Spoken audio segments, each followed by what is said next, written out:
que la tierra se fundó, Él está sentado sobre el globo de la tierra, cuyos moradores son como langostas. Él extiende los cielos como una cortina, los tiende como una tienda para morar. Y en el libro de San Lucas, Jesucristo había vuelto a repetir las mismas palabras, declarando que la tierra era esférica y redonda. ¿De dónde sacó la iglesia entonces la idea de decir que la tierra era plana? Solamente era su filosofía. San Lucas capítulo 21, versículo 26 dice la Escritura: secándose los hombres a causa de la expectación y del temor de las cosas que sobrevendrán a la redondez de la tierra, porque las potencias de los cielos serán conmovidas. De manera que entonces la tierra siempre ha sido de forma circular según las Santas Escrituras, nunca jamás ha sido plana. Pero cuando los hombres de ciencia querían declarar esto a la iglesia, inmediatamente la iglesia se levantaba con la Inquisición porque les decía que eran disidentes, herejes y fanáticos. Así entonces fueron perseguidos los intelectuales y los religiosos, los que estudiaban la Biblia. Eran llamados herejes. Pero cuando Estados Unidos se levantó, todos estos intelectuales y todos estos llamados herejes vinieron hasta esta nación, fondearon en sus playas, y pronto la nación prosperó con gente tan inteligente y tan sabia como eran los intelectuales, y también con gente que no tenía vicios como lo eran los protestantes. Estos no tenían ningún vicio, no se dedicaban a las fiestas ordinarias, no se dedicaban a celebrar esas 7 fiestas que Babilonia había impuesto, de las cuales vamos a estudiar un poco más adelante en nuestros siguientes temas, donde descubriremos que estas fiestas a nivel mundial ahora se celebran gracias a la Gran Babilonia. Pero nada de eso se celebraba en Estados Unidos. Las únicas celebraciones que tenían era para reunirse a estudiar la palabra del Señor. Por eso esta nación se convirtió en próspera. Gracias a los Estados Unidos, la educación comenzó con fuerza. Las universidades y colegios que se fundaron allí enseñaban la ciencia, la tecnología y la Biblia, mientras que las universidades de Roma solamente defendían la cucufatería, el vicio, la idolatría, la superstición, cosas que no tenían nada que ver con la salvación ni con la prosperidad de una nación. Pero bien, según las Escrituras, algo más ocurriría con esta nación. Apocalipsis capítulo 13 versículo 11 continúa diciendo la Escritura: después vi otra bestia que subía de la tierra, y tenía 2 cuernos semejantes a los de un cordero, pero hablaba como un dragón. Lamentablemente las profecías nos señalan un futuro oscuro para esta nación de los Estados Unidos de Norteamérica. Aunque al principio Dios la utilizó para poder dar refugio a todos sus hijos, aquellos que le eran fieles, y allí prácticamente el nuevo Israel estaba floreciendo, el Israel espiritual, el residuo final que el Señor quería sacar, un remanente para que lo espere en su segunda venida. Esta nación terminó siendo infiltrada por el dragón, según la palabra profética que estamos leyendo aquí. ¿Y eso por qué? Porque las creencias del dragón se infiltraron. En San Mateo capítulo 12 versículo 34, nuestro Señor Jesucristo declara: de la abundancia del corazón habla la boca. Y aquí dice claramente que esta nación hablaría como un dragón, lo que significa que dentro de esta nación habrían creencias que no tenían nada que ver con Dios. Pero lo peor del caso es que una nación habla a través de sus leyes. Por lo tanto, esta nación, dentro de sus leyes, en su Congreso, senadores y diputados, estarían mezclados con las ideas del dragón, del ocultismo, del satanismo. Y debido a esto, implantarían dentro de la nación lo mismo que el dragón siempre ha hecho. Apocalipsis capítulo 12, versículo 3 y 4 nos dice qué cosa es lo que siempre ha hecho el dragón. Dice la Escritura: y fue visto otra señal en el cielo, y aquí un gran dragón rojo que tenía 7 cabezas y 10 cuernos, y en sus cabezas 7 coronas. Y en su cola arrastraba la tercera parte de las estrellas del cielo y las echó por tierra.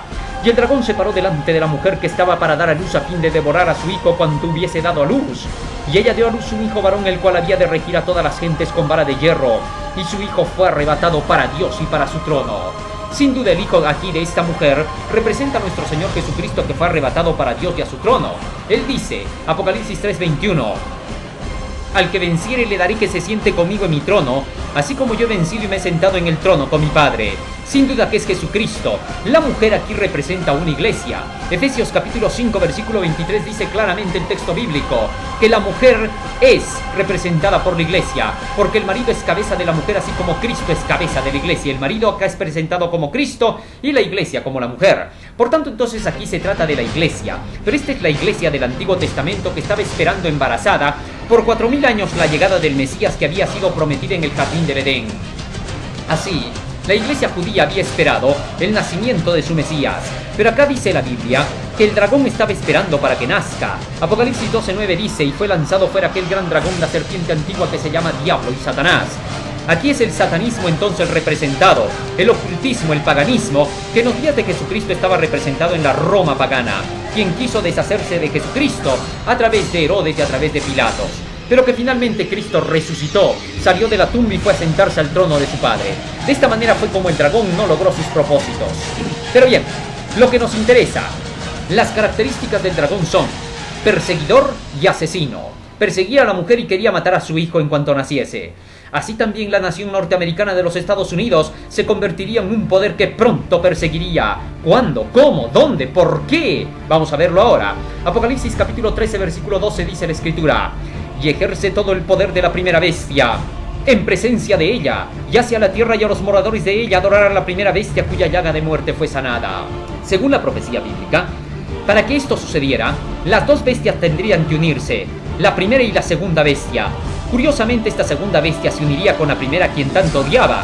Sin duda, cuando los Estados Unidos de Norteamérica se levantaron como nación, en el año de 1776, los padres enseñaban a los hijos en esta nación, puesto que eran protestantes, a que tuvieran que odiar al papado, que nunca jamás pudieran amarlo.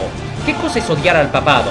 El papado se formó cuando se dio la unión entre la Iglesia y el Estado.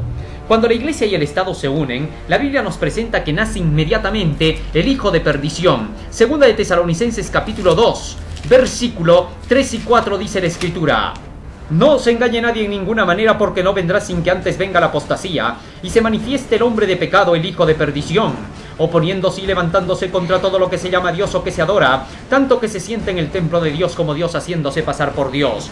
Según la profecía, el hombre de pecado, el hijo de perdición, vendría como resultado de la apostasía de la Iglesia, cuando se una la Iglesia y el Estado. En efecto, cuando en la Edad Media se unió la Iglesia y el Estado, el resultado fue el papado. Por eso es que se le llamó el poder de la bestia. Según esta profecía, en los Estados Unidos de Norteamérica se enseñó a odiar la unión entre la Iglesia y el Estado, esto es, odiar el papado. No significaba odiar al personaje que estaba como papa, ni a la gente que estaba siendo dirigida por él, sino al sistema que conduce las ideas de este poder. De hecho, cuando los protestantes declaraban a sus hijos que no debían de juntarse con el papado, estaban enseñando en otras palabras que nunca debían admitir en esa nación una unión de la religión con el Estado. Cuando en los días de Jesucristo se unió la Iglesia y el Estado, el resultado fue que crucificaron a Jesús. Cuando en Edad Media la Iglesia se unió con el Estado, el resultado fue la persecución de los herejes. Cuando en el siglo XVII se unió la Iglesia con el Estado, la Iglesia anglicana, el resultado fue persecución contra los católicos. De manera que cada vez que la Iglesia se une con el poder del gobierno, inmediatamente los resultados son funestos y desastrosos. Comienzan las persecuciones. Según la profecía, en los Estados Unidos de Norteamérica esto llegaría a ocurrir y entonces se formaría la imagen de la bestia. La imagen significa un reflejo de la primera bestia. En efecto, en el año de 1984 comenzó este desastre en esta nación. De haber sido una nación que defendía las libertades, ahora cambiaría todo su paradigma. Entonces, el presidente Ronald Reagan, quien estaba gobernando los Estados Unidos, hizo una alianza con el papado, algo que jamás debió haber hecho según las leyes norteamericanas. A eso se le llamó la apostasía nacional. La revista Time sacó inmediatamente en su primera página cómo es que la apostasía había caído en esta nación. Entonces Juan Pablo II envió un embajador para los Estados Unidos y Estados Unidos envió un embajador para Roma, algo que jamás debió haberse hecho.